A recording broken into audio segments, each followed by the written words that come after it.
Les adjectifs possessifs, τακτητικά επίθετα. Τακτητικά επίθετα δηλώνουν ότι ένα αντικείμενο ή ένα πρόσωπο είναι δικά μας.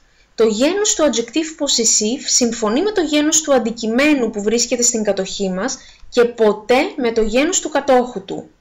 Όταν το ουσιαστικό είναι σε αρσενικό γένος, χρησιμοποιούμε τα adjectif possessif mon όταν ανήκει σε εμένα, ton όταν ανήκει σε εσένα, son όταν ανήκει σε αυτόν ή σε αυτή, notre όταν ανήκει σε εμάς, votre όταν ανήκει σε εσάς, leur όταν ανήκει σε αυτούς ή σε αυτές.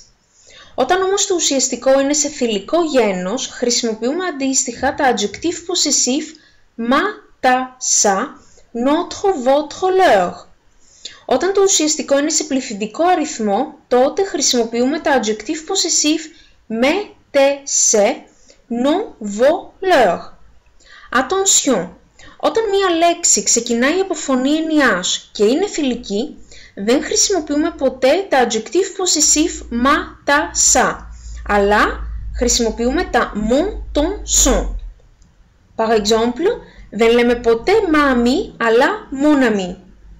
Δεν χρησιμοποιούμε επίσης ποτέ τα adjectif possessif με τα μέρη του σώματος, αλλά χρησιμοποιούμε το οριστικό άρθρο le, la, le. Par exemple, δεν λέμε ποτέ j'ai mal à ma tête, αλλά j'ai mal à la tête. On va s'entraîner un peu.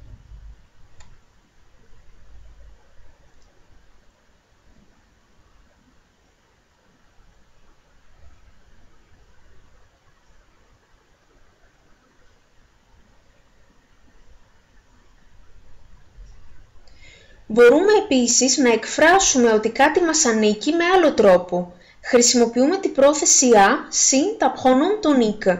Moi, toi, lui, elle, nous, vous, eux, elle.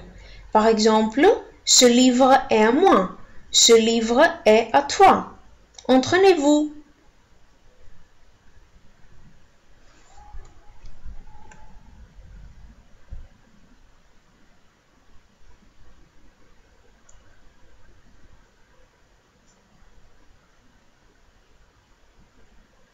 Κάποιες φράσεις με τα adjectif possessif.